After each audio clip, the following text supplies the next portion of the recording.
Hey guys, Matt Paulson here. A few weeks back, I received an email from an individual who was looking to start a local services business. And they were very protective of their idea, so I don't really want to say what it was in this video. But for the sake of discussion, let's say it was a gym. This person had no previous experience running a gym, let alone any kind of business, and they didn't have any kind of significant financial resources that they could put behind this project. They had put together a lengthy and very well-researched business plan, and they had talked to some of the state agencies and nonprofits to help small business owners get started. So they did do some of the right things. And kind of the next step for them was to raise capital for the build out of the space that they had identified. And for, let's say, the purpose of this discussion, let's say they needed about $500,000 to build kind of the fancy new gym that they wanted to build. And their expectation was that you could just get a loan from a bank or have a wealthy investor write you a check to fund the initial, launch and operations of their business. They had already learned that the SBA loan wasn't going to be enough to secure their funds because they had no money to put down as kind of a down payment or collateral kind of for their loan. So they were going to need to look for an investor that could fund their business, and I just happened to be the first place that they landed. So I had a nice discussion with them, talked to them about what their options were to get kind of the initial cash to fund their gym, given the situation they were in. So kind of in the rest of this video, I just want to talk about some of the options, ways that you can secure money, you can secure investment or a loan to start kind of a local retail or services business. This is a little bit different than kind of the traditional angel and venture capital type investing. It's going to be a different group of investors. It's going to be a different method of financing. It's typically going to be less equity and more debt. And I just want to walk through all of that in detail.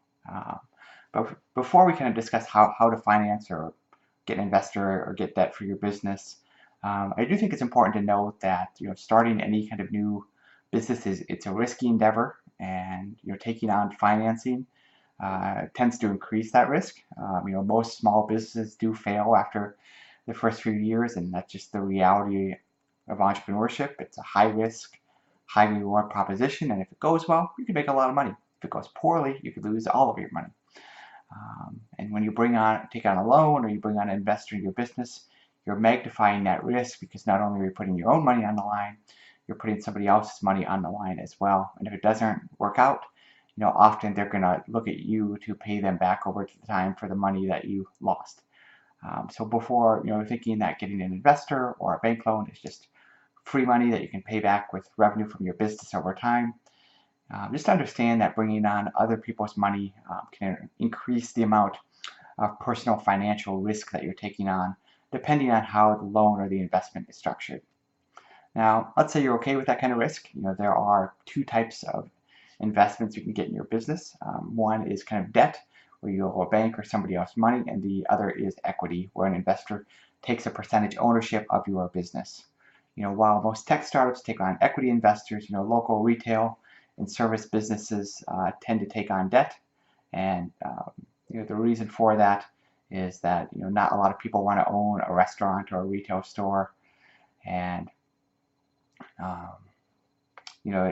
retail stores tend to be able to pay back loans with cash flow and they tend not to have big exits where an investor would get paid back. So it does tend to be more debt than equity.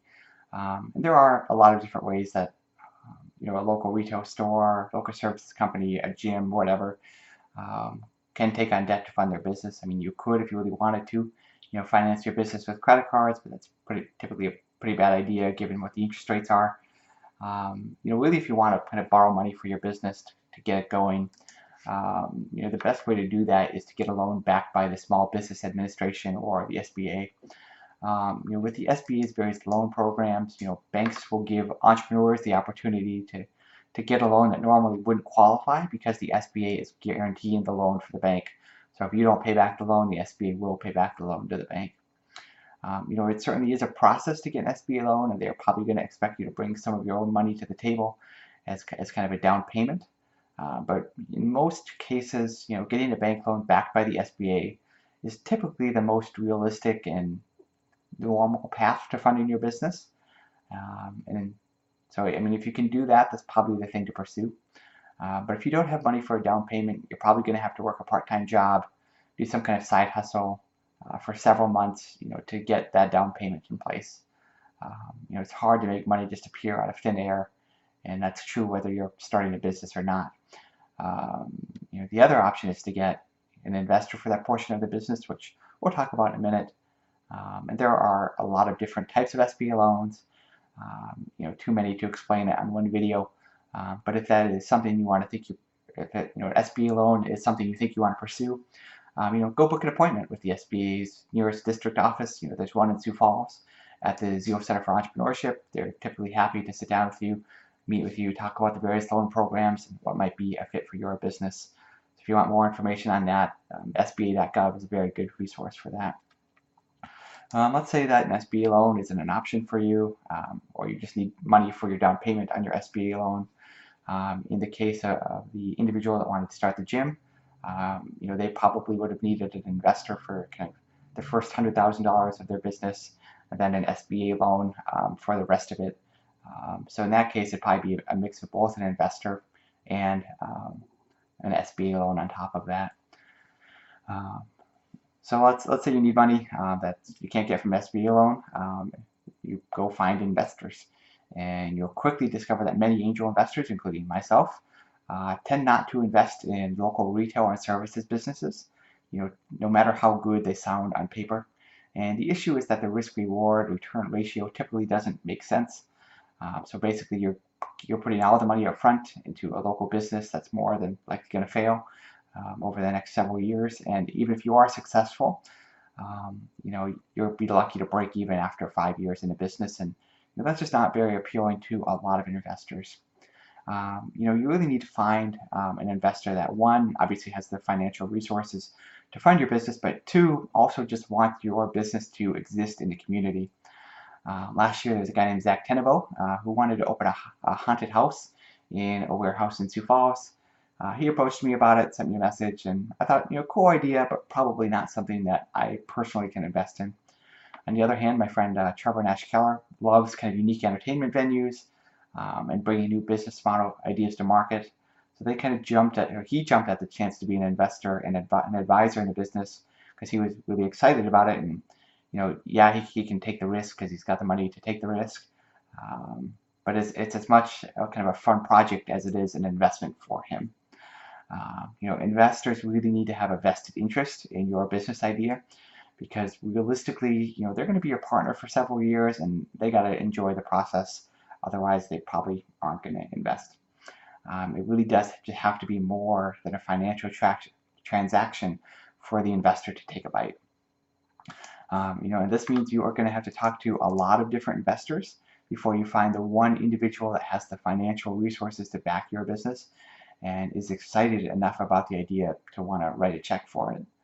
I kind of told the individual that I met with they're probably going to have somewhere between 50 and 100 coffee meetings with different investors before they find the one resourced individual that's excited enough about their idea and also has the money to write them a check. And it really is that much work. It just takes a long time, takes a lot of meetings, and it just takes time to get an investor.